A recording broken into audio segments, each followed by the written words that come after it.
In the United States, most people don't understand what homeopathy, they can't even pronounce it. Americans have really poor diets and they don't understand that the body needs to have good fuel. You know, when I ask people, what are you hungry for? No one can even come up with it because the food source is so bad. People want a pill. You know, Yes. They want something fast. We gave wonderful homeopathic remedies and people didn't die of COVID, they got better. Children today, there's a lot of stress. I have 80-year-olds coming, please help me. I'm tired of it. I want to feel better. Most people go to doctors when they're sick, but if you go to the Oriental countries, they go when they're healthy. Why is that? Welcome to part 1 of our homeopathy series as we talk natural healing with a certified health and healing solutions consultant. Today we have Lisa Robinson with us, and she is with Homeopathic Healing Solutions. So Lisa is a certified educational health and healing consultant with an emphasis on homeopathy, herbs, and natural nutrition. Lisa, welcome to the show. Thank you. Nice to be here.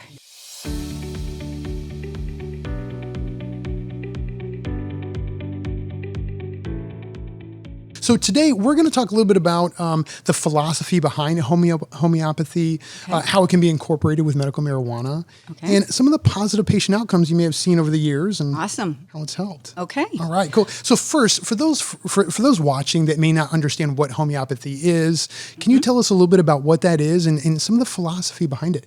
Sure. In the United States, most people don't understand what homeopathy, they can't even pronounce it. But if you go into Europe, it's widely used. You can go into the hospital and they'll say, do you want to see a homeopath, an acupuncturist, an MD?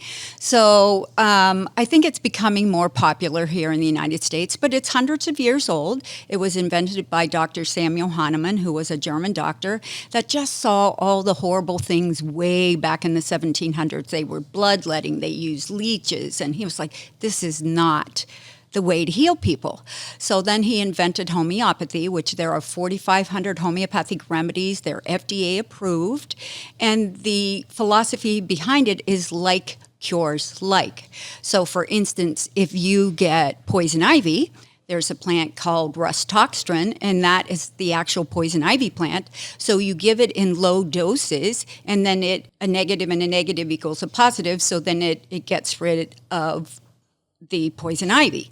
So it's what they do is there's a whole pharmacopoeia and they run the doses. They use plants. Most of it is made from plants. Some are from dead bees and different things they make remedies from.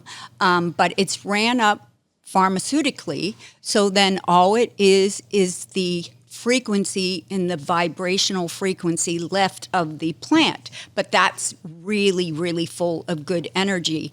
I use frequency machines in my practice all the time because we are nothing but energy. And I also use herbs. I also use nutrition because I grew up on a farm in Ohio and we grew a 2-acre garden. We canned all our own food. We had our own cattle. So I really grew up with super good food. And so food is fuel to me. So I can't just incorporate just homeopathy. I use herbs. I use food, and I change most people's diets because Americans have really poor diets and they don't understand that the body needs to have good fuel to be able to function well. And of course, I use medical marijuana. I use CBD because I love it. Any modality to do preventative medicine. And that's what I love to do the most. In the United States, we're pretty much a sick society. Our medical system is a sick medicine, meaning most people go to doctors when they're sick. But if you go to the Oriental countries, they go when they're healthy. Why is that? Because they want to stay healthy. So I really love preventative medicine. So I ask my clients to come in once or twice a year. We run the scanner on them. They get really good blood work instead of shoddy blood work because most of the time the insurance companies only pay for blood work that's not really quality. So I like them to get really good blood work. We scan them up. We do an evaluation. I mean, I really go, they're there, the first visit, they're there for 1 to 2 hours. We go all the way back to birth and childhood. We check to see if they have taken multiple rounds of antibiotics. And what we really need most of the time to do first is clean the blood because they're full of toxic vaccines. They've ate bad diets with processed foods.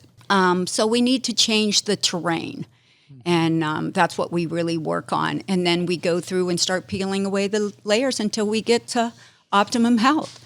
The object is to bring them into homeostasis, which is balance. And then you're going to see really good health.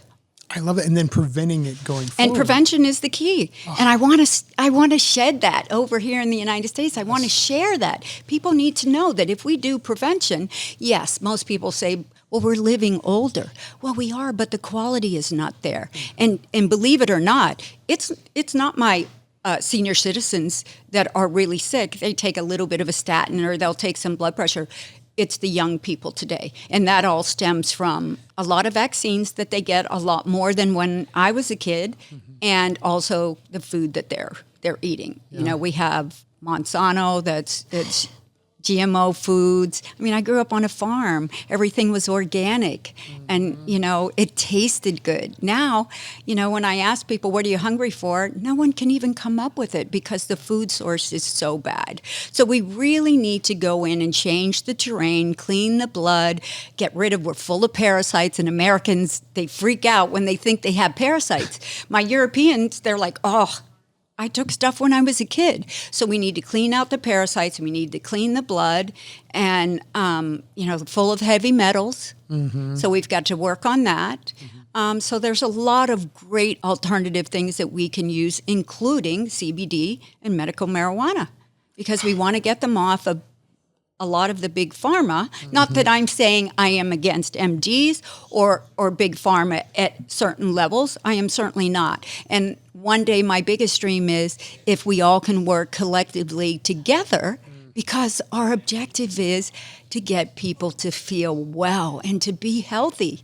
Yes. You know, I love that you said that because, you know, all too often, you know, when people talk bad things about big pharma or just, you know, make any mention about big pharma like that, you know, they just assume that we're throwing the baby out with the bathwater. No. Not necessarily the case. There is a time and place for pharmaceuticals for sure. For sure. Surgery, we need to have the medicines. And when somebody has a severe headache, yes, there's a lot of different things, or somebody's in pain. Yes, we need to have those things.